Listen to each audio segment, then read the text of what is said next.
नमस्कार दोस्तों, स्वागत है आपका महायोग टीवी चैनल में। दोस्तों, इस वीडियो में हम आपको बहुत सी जानकारी बताएंगे, पर जानकारी बताने से पहले आपसे एक अनुरोध करना चाहेंगे कि आप इस वीडियो को पूरा ही देखें, क्योंकि अधूरा ज्ञान हमेशा खतरनाक ही होता है। इसलिए महायोग टीवी चैनल आपसे विशेष अनुरोध करता है कि आप इस वीडियो को पूरा ही देखें।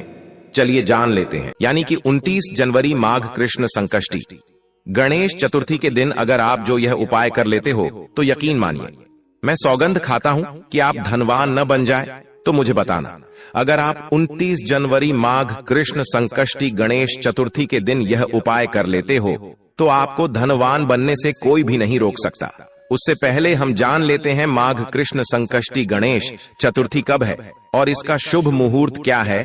पंचांग के अनुसार माघ माह के कृष्ण पक्ष की चतुर्थी तिथि 29 जनवरी 2024 को सुबह 6:10 बजे शुरू होगी और अगले दिन 30 जनवरी 2024 को सुबह 8:54 बजे समाप्त होगी। ऐसे में सकट चौथ का व्रत 29 जनवरी 2024 को रखा जाएगा। पूजा के लिए शुभ मुहूर्त शाम 4:87 से शाम 7:37 तक रहेगा। आपसे एक अनुरोध है कि वीडियो को पूरे देखने पर ही लाभ की प्राप्ति हो सकती है, इसलिए इस वीडियो को पूरा देखें।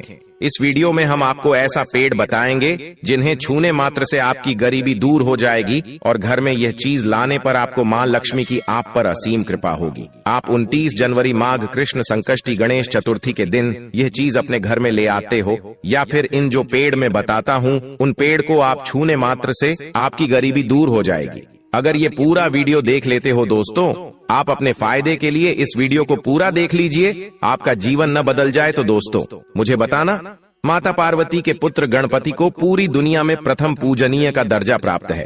कोई भी शुभ कार्य के लिए सबसे पहले गणेश जी की ही आराधना की जाती है। गणेश जी संकट मोचन विघ्नहर्ता है। कहते हैं किसी भी परेशानी, तकलीफ, संकट में इनकी आराधना करने से परेशानियों का अंत हो जाता है। गणेश जी का व्रत बहुत फलदायी होता है। ये हर चतुर्थी को रखा जाता है।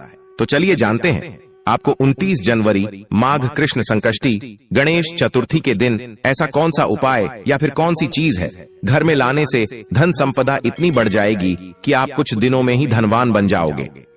29 जनवरी माघ कृष्ण संकष्टी गणेश चतुर्थी पर अगर आप यह काम करें तो दुनिया की कोई भी ताकत आपके भविष्य पर ग्रहण नहीं लगा सकती। अगर आप चाहते हैं पूरी जिंदगी भर आपका साल अच्छा गुजरे तो आप 19 जनवरी माघ कृष्ण संकष्टी गणेश चतुर्थी पर यह काम जरूर कर लेना और देखिए, आप अपने पुराने कल को भुलाकर के नए कल की अच्छी शुरुआत करते हैं तो बिल्कुल ही वह समय आपके लिए अच्छा रहता है।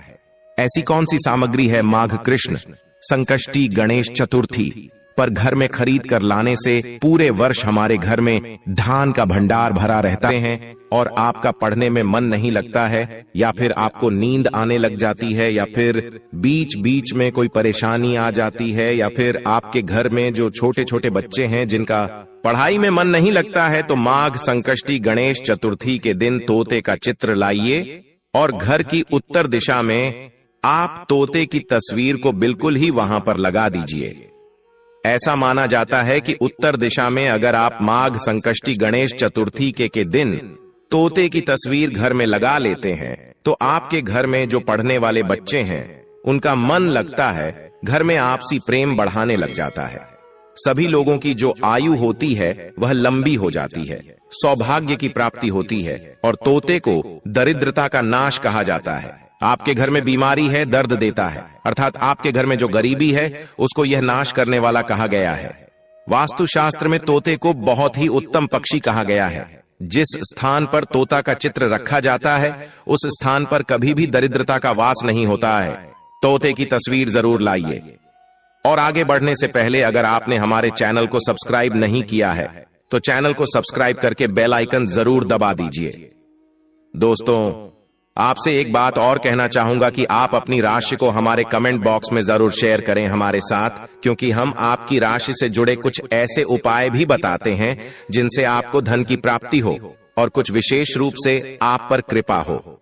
या फिर आप ये समझ सकते हैं कि आपको हम कुछ ऐसे उपाय भी बताते हैं एवं तांत्रिक उपाय भी बताते हैं जिनसे आपको लाभ की प्राप्ति हो और आपको कोई भी समस्या हो तो भी आप हमारे कमेंट बॉक्स में हमें बता सकते हैं। क्योंकि हम प्रत्येक कमेंट को विशेष रूप से उसे पर ध्यान देते हैं और आपकी सभी सवालों का जवाब भी देते हैं। सच्चे हृदय से कमेंट बॉक्स में लिखना ना भूलें, जय मां लक्ष्मी। ध्यान से सुनना, भगवान गणेश को पीला रंग बहुत प्रिय है। साथ ही हल्दी भगवान गणेश की प्रिय वस्तु में से एक है। इसलिए गणेश पूजा में कच्ची हल्दी, पीला धागा, पीला फूल जरूर अर्पण करें। इससे भगवान गणेश की पूजा सफल होती है। ये हल्दी घर के तिजोरी में रखें। माघ संकष्टी गणेश चतुर्थी के दिन हल्दी अवश्य खरीद कर लाएं। इस दिन हल्दी का खरीद कर घर में लाना बहुत ही शुभ माना गया है। दोस्तों, कहा जाता है कि सिंदूर हमेशा अपने या अपने पति के पैसों से ही खरीदना चाहिए। कभी भी किसी अन्य व्यक्ति के पैसों से सिंदूर ना खरीदें। वास्तुशास्त्र के अनुसार कभी भी मांग में सिंदूर धारदार चीजों के साथ नहीं डालना चाहिए। माघ संकष्टी गणेश चतुर्थी के दिन सिंदूर खरीदना का सभी कार्यों के लिए शुभ माना गया है। हिंदू धर्म में शंख को बहुत ही पवित्र माना जाता है। अब ऐसा क्यों माना जाता है? क्योंकि समुद्र मंथन के दौरान शंख की उत्पत्ति हुई थी और 14 रत्न में से शंख की भी गणना होती है। शंख भगवान विष्णु जी ने स्वयं धारण किया हुआ है और ऐसा माना जाता है कि जो शंख है इसमें माता लक्ष्मी का वास होता है। जिस घर में शंख होता है, जिस घर में शंख को बजाया जाता है, उस घर का वातावरण पवित्र हो जाता है। वहां पर रहने वाली जितनी भी नकारात्मक शक्ति होती है उन सब का नाश हो जाता है। शंख नकारात्मक शक्ति को उल्टा सकारात्मक में बदल देता है। इसमें आपका फायदा ही फायदा होता है। माघ संकष्टी गणेश चतुर्थी के दिन पर अगर आप शंख अपने घर में लाते हैं तो भगवान गणेश के साथ साथ माता लक्ष्मी भी दौड़ी दौड़ी चली आती है। और खास तौर पर माघ संकष्टी गणेश चतुर्थी के दिन शंख अवश्य बजे। इससे आपका आने वाला समय जिंदगी भर कभी खराब नहीं होगा। माघ संकष्टी गणेश चतुर्थी के दिन मैं तो सभी दर्शकों से कहना चाहूंगा कि घर में शंख खरीद कर अवश्य लाएं, क्योंकि घर में अगर आप शंख रखते हैं तो आपके घर में सर्वप्रथम यह बीमारी से बचाता है। अगर जो छोटे बच्चे चिड़चिड़ापन उनके शरीर में आ गया है तो उसे बचाने का काम करता है। बच्चों के पास शंख बजाने से बच्चों को लगी बुरी नजर दूर भाग जाती है।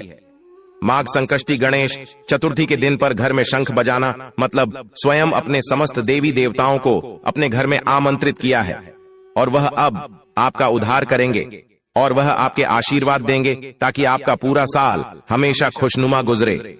तीसरा इसका जबरदस्त फायदा है कि आपके घर में तंत्र मंत्र जादू टोना यह कभी लग नहीं सकता। और फायदा यह है कि आपके घर में लक्ष्मी को स्थिर रखने का काम करता है, अर्थात आपके खर्चे को रोकने का काम भी करता है, अतिरिक्त खर्च को रोकने का काम करता है। इसी के साथ पांचवा जो फायदा है जबरदस्त है कि आपके घर में सुख शांति वैभव का वास हमेशा बना रहता है, पूरे वर्ष बना रहता है। तो आप अपने घर में शंख खरीद कर जरूर लाइए, यह आपको बहुत ही ज्यादा बेनिफिट देगा। इसके बाद है गणेश जी की मूर्ति माघ संकष्टी गणेश चतुर्थी के दिन पर घर में सुख समृद्धि बनाए रखने के लिए गणेश जी की प्रतिमा खरीदकर जरूर लाना चाहिए, घर में स्थापित करना चाहिए। क्योंकि भगवान गणेश जी को सर्वप्रथम तो इन्हें सर्वप्रथम बताना चाहूंगा, यह हमारे लिए हमारे आराध्य हैं। ऐसा माना जाता है कि घर में माघ संकष्टी गणेश चतुर्थी के दिन गणेश जी की मूर्ति खरीद कर लाई जाती है तो उसे घर में सुख समृद्धि का वास हमेशा बना रहता है। भगवान गणेश बहुत प्रसन्न होते हैं और वह आपकी झोली हमेशा खुशियों से भर देते हैं। जो व्यक्ति सबसे पहले भगवान गणेश का स्मरण करने के बाद ही पूजा पाठ करता है तो वह कभी दुखी नहीं रहता, उसकी झोली चारों दिशाओं से भरी रहती है। ऐसे में आपका साल शुभ और मंगलमय गुजरेगा। दोस्तों, मैं भी खास तौर पर माघ संकष्टी गणेश चतुर्थी के दिन के अवसर पर भगवान गणेश को अवश्य अपने घर में लेकर आता हूँ और आप भी माघ संकष्टी गणेश चतुर्थी के दिन पर जरूर लेकर आए, क्योंकि भगवान गणेश को विघ्नहर्ता कहा जाता है, जो सभी विघ्न को हर लेते हैं, दुखी व्यक्ति का सहारा है। श्री गणेश, आप उनकी उंगली एक बार थाम कर देखें, आप हमेशा हर जगह जीत पाओगे, क्योंकि भगवान गणेश जी को सर्वप्रथम पूजनीय सर्वप्रथम पूजा करने का अधिकार प्राप्त है। हमारे लिए पूजनीय देवता हैं गणेश जी को भगवान मंगलकारी स्वरूप कहा गया है। भगवान गणेश जी के जो स्वरूप मंगलकारी कह गए हैं हमेशा मंगल ही प्रदान करते हैं। आप चाहते हैं कि आपके जीवन में मंगल बना रहे, आपके जीवन में धन का अभाव दूर हो, तो भगवान गणेश जी की तस्वीर या उनकी मूर्ति घर में माघ संकष्टी गणेश चतुर्थी के दिन के खरीद कर जरूर लाइए। लेकिन याद रहे, भगवान गणेश की मूर्ति या फिर तस्वीर बैठी हुई अवस्था में ही होनी चाहिए। भगवान गणेश जी को प्रथम पूज्य माना गया है। किसी भी शुभ कार्य में सबसे पहले गणेश जी की पूजा की जाती है। लेकिन आपको यह जानकर आश्चर्य होगा कि गणेश की पूजा में तुलसी को वर्जित माना गया है, अर्थात भगवान गणेश जी को तुलसी बिल्कुल भी पसंद नहीं है। आखिर ऐसा क्या है जिसकी वजह से गणेश जी को तुलसी पसंद नहीं है? धर्म ग्रंथों के अनुसार गणेश जी को भगवान श्री कृष्ण का अवतार बताया गया है और भगवान श्री कृष्ण स्वयं भगवान विष्णु के अवतार हैं। भगवान विष्णु को तुलसी अत्यंत प्रिय है, इतनी प्रिय कि भगवान विष्णु के ही एक रूप शालिग्राम का विवाह तक तुलसी से होता है। लेकिन गणेश जी को तुलसी अप्रिय है, इतनी अप्रिय कि भगवान गणेश के पूजन में इसका प्रयोग वर्जित है। इसलिए इस दिन तुलसी के पत्ते तोड़कर अपने मंदिर में प्रयोग ना करें।